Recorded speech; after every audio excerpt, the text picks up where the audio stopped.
Hi, good afternoon. It's Little Lake. It's late in the week. I don't know where it went. There's a lot of good reasons to be retired, but one of them that's difficult is that there's no structure. There's either no structure or very little structure. So, that's a wonderful thing, but it also can be uh, difficult because if you have the day where there's nothing planned, you may just decide to read all day or look at videos or sleep, So, and I'm very typical type lazy person if I can be. So, I don't know where the week went, but there were days that were structured and I did have things I had to do. So I had to run over, and we have an end of the year luncheon coming up for our garden club in May, and I'm kind of in charge of that. So I had to go over to it's called the Plantation Preserve, and I had to reserve the dining room for that. So I had to do that today, and that was no big deal, but it was on my dance card. And I'm here with my Uriel sculpt by Priscilla Lopez. And I got her in October. And she's absolutely fabulous. Look at her. She's so cute. Look at that little mouth. And she was done by Tsybina Natalia from the Tsybina Nursery. Yeah, and she does an excellent job, and she did an excellent job, and she is 17 inches, and she's absolutely beautiful, and this is her certificate, and she's number 306 of 1,000. And so anyway, I'm highlighting her again today because I am putting her up for sale. I had to debate that for a while, and I finally came to the conclusion that I don't need two Uriels. And I don't really have the room for so many dolls. So she's going to be one that I'm going to have to let go. She has got absolutely the most perfect hair of, I don't know what's happened here.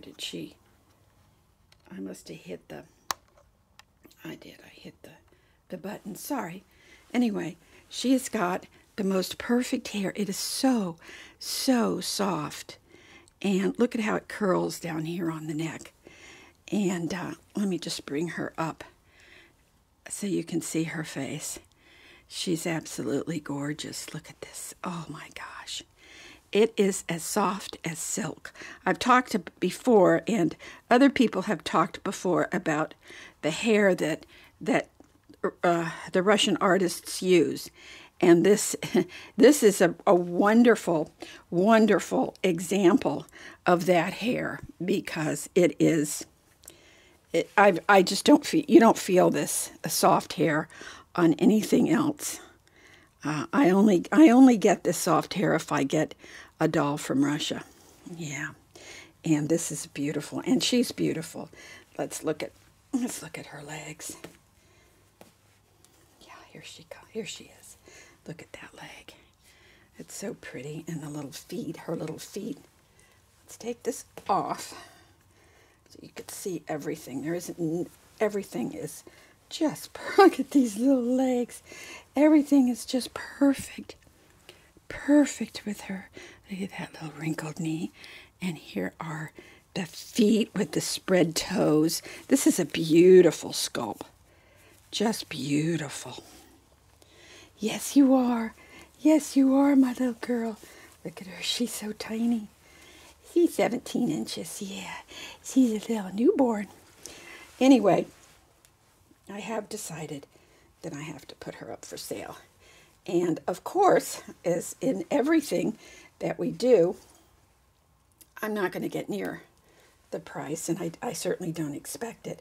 of what I paid for her and what I paid to have her shipped over here. I'm only going to sell her in the USA. I'm not going to, I have to, I can't, I don't want to fool with it. I'm very nervous about mailing anything. And the last baby I mailed cost me $28 because, and that was just, I think, to Ohio or something, because I insure it, which I don't know if I'm going to do that, because insuring these dolls is kind of, why does this keep doing this? Yeah. Insuring these dolls is kind of, well, I just don't, my understanding is, you have to prove how much the doll costs and exactly what, what it's worth, and that might be difficult, because whatever you choose to pay for the doll is what you feel it's worth, but someone else may not. There's nothing, we have nothing in this hobby that helps us determine the value of dolls except what we are willing to pay for them. So how do you prove to the post office what your doll is worth? So anyway, I don't know. I'll figure it out.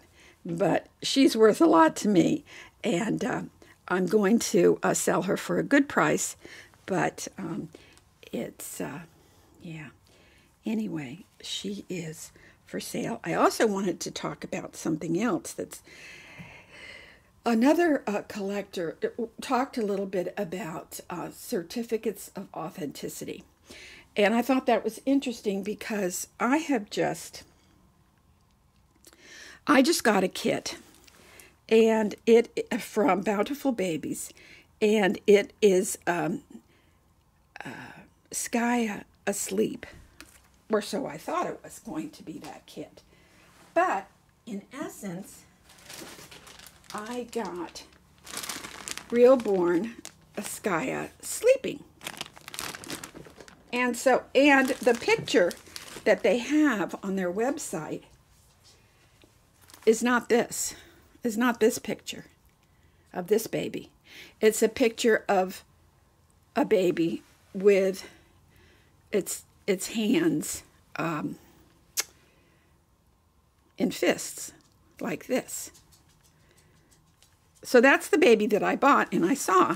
But then I got this as the COA. And you can clearly see the baby's hands are open. So, and it's called Skya Asleep instead of Skya Sleeping. So I immediately called them and I said, the picture does not look like what I got. I would like to have a baby with the hands open. So the message I got back was, you got the baby that you ordered from the picture that we have on our website. This baby is a picture of the real baby. And so it's on the birth certificate, but that's a picture of a real baby, the real baby sleeping, Skya sleeping. So I did go back and I looked, and the baby that I ordered did have the closed fists. So now, the certificate is a little bit different from the actual baby that I ordered. So that's kind of interesting as far as certificates go. Then the other thing I found out, someone wanted to buy my James by Sandy Farber, and he is so cute. Oh, now see, this did it again. I don't know. I'm not hitting it. It's just automatically doing that. I'm not going to sell him. I thought about it briefly when she was interested in him, and then she wanted to, but then I had to tell her he doesn't have a COA. So then she wrote me back and she said, well, would you take less since he doesn't have a COA? And then I said, well, let me talk to Pixie Mountain Creations, because she's the one, Laurie Duncan, she's the one that made James. So I talked to her, and she said that Sandy Farber does not do COAs. Isn't that interesting? They just don't do COAs. So there you have it. That's two interesting things that I found out. That the COA doesn't necessarily match. Look at this. This is creeping up again. I don't know why my camera's doing that.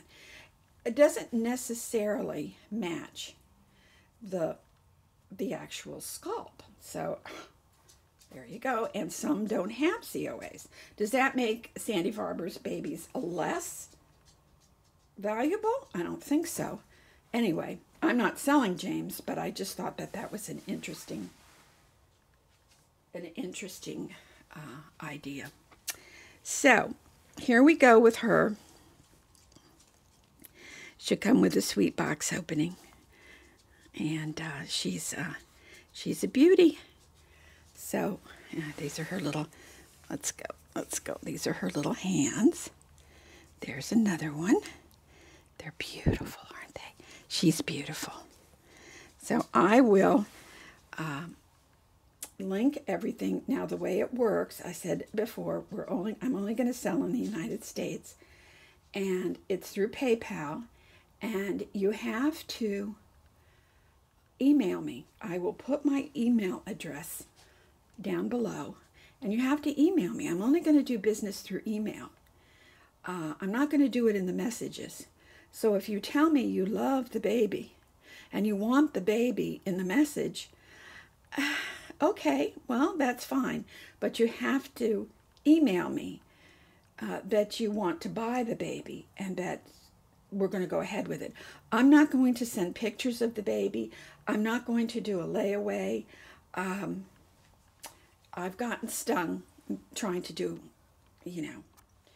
layaways, and or not layaways, but putting something on hold. I'm not going to hold a baby.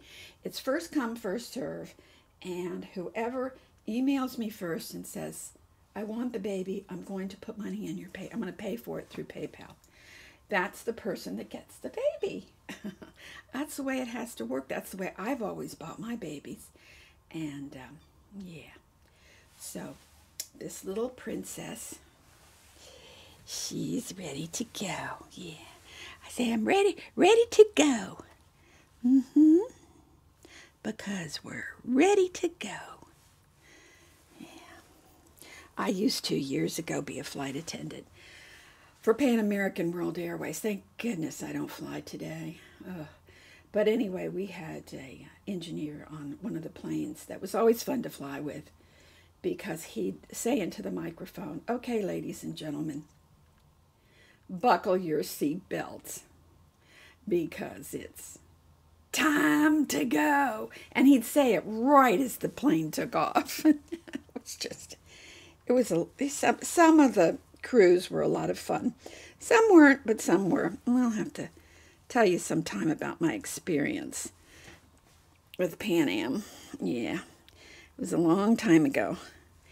And I met a lot of famous people because I flew Washington to New York to Boston, Boston to New York to Washington. I did the shuttle. It was called the shuttle.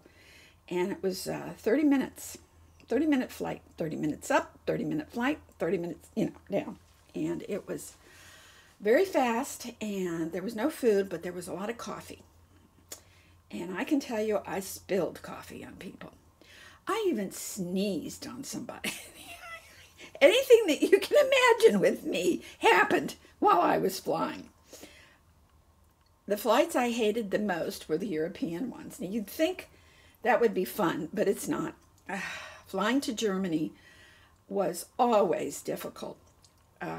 New York to Frankfurt was, as far as I was concerned, a hell trip, because we would be on those big, oh God, I can't even think, 747s, I think they are. I've forgotten now. But the great big huge planes that held over 300, lots of people. And they were all Indians or foreigners or people that lived, because they'd have to stop off in Frankfurt to go to all the other different places. And they all smoked. And I flew, unfortunately, when you could smoke. Now look at this, it's doing it again.